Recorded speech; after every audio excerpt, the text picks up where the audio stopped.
Skaičiuojant dažnai reikia palyginti kažkokius dalykus ir nuo to rezultato palyginimo pasirinkti vienokį ar kitokį skaičiavimą. Dabar palyginimuose, loginiai dalykai yra ir klaviatūroje yra daugiau, mažiau ženklai, lygų, tačiau nėra ženklų va šitokių nelygų, daugiau lygų, mažiau lygų. Tai tokie ženklai yra užrašomi taip. Nelygų, tai rašomas dviem ženklais, va, yra mažiau, daugiau. Toks ženklas.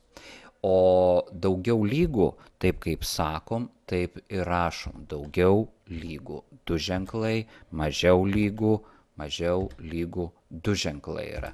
Tai va turim tokius palyginimus. Jeigu aš noriu palyginti, sakykime, du skaičius, lygų 4 daugiau už 3. Po tokio palyginimo sako, kad tai yra tiesa. Jeigu aš parašysiu, kad 4 yra mažiau už 3, tada sakys, kad tai yra melas. Tokie reiškiniai, kur yra melas, tiesa, vadinami loginiam išraiškom. Loginiam išraiškom yra.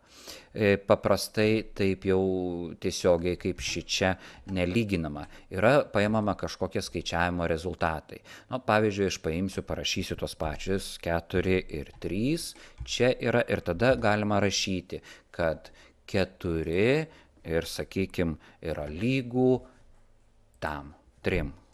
Ir sako, kad tai melas. Bet jeigu vietoj 4 pakeisiu arba skaičiavimo metu gausis 3, sakys, kad tai yra tiesa. Kad tai yra tiesa. Galima išraiškose, kaip čia yra vienas lygus kitam, galima daryti ir kažkokius, reiškia, aritmetinius veiksmus. Pavyzdžiui, pridėsiu vienetą, iš pradžių paskaičiuos aritmetiką, o paskui tik lygins ir tada jau bus melas. Tada bus melas. Dažnai nuo to tiesa ar melas kažkokiam palyginime, tai yra loginiai išraiškoj, priklauso skaičiavimo kelias. Parduotuviai perkam, jeigu perkam 2 dalykus, tai 3 nemokamai, jeigu perkam ten kažkiek, tai yra duodama didesnė nuolaida, jeigu tik vieną perkam, tada nuolaidos nebūna, jeigu turim kažkokią tai nuolaidų kortelę, tai būna nuolaida, jeigu neturim, tada nuolaidos nebūna ir taip toliau yra. Kaip juokais aš čia turiu tokį pavaizdavęs kaip ir algoritmą, reiškia, laikom egzaminą. Mokomės, ateina egzamino diena ir priklausomai nuo to, kokį pažymį jūs gaunat, reiškia, egzamino metu, reiškia, jūs egzaminą išlaikot arba ne.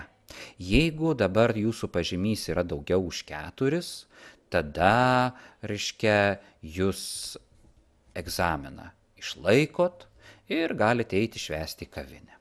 Jeigu jūsų pažymys nėra daugiau už 4, tai yra 4, 3, 2, 1, 0, tada einat šitą šaką ir turit jau eiti į parduotuvę, pirkti dovaną egzaminatorių ir taip toliau, verkti, nervintis ir panašiai, ir, reiškia, jūs egzamino neišlaikėt. Yra funkcija if. If, jį užsirašo taip, reiškia, aš parašysiu if, lygybės nerašau priekyje kol kas, reiškia, bet kiekvienas skaičiavimas. Ir čia turėtų būti loginė išraiška arba sąlyga, parašykim loginę sąlygą, bet gali būti kažkokie atliekami skaičiavimai ir panašiai. Ir čia, reiškia, būna kabliataškis ir būna 2 išraiškos. Išraiška, taip, ir yra antra išraiška. Išraiška.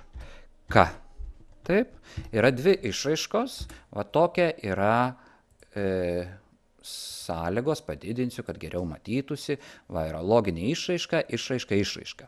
Dabar, jeigu loginė sąlyga yra teisinga, Tada vykdoma iškart einanti po jos išraiška. Tai yra va šita išraiška, jeigu yra taip. Bus šita.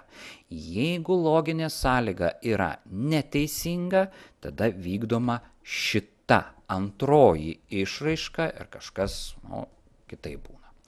Pavyzdžiui, tą patį pažymių, reiškia, ką mes darom po egzamino.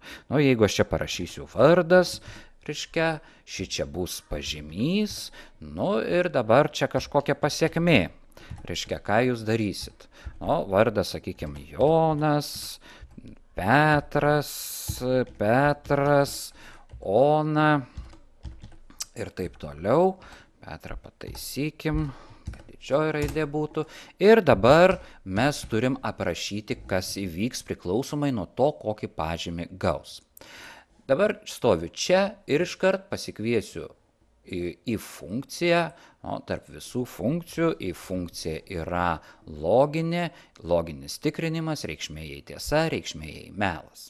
Spaudžiu gerai, turim 3 eilutes, jos nėra visiškai vienodos, taip kaip sakiau, taip ir yra. Pirma yra loginis tikrinimas, reikšmė jei tiesa, reikšmė jei melas.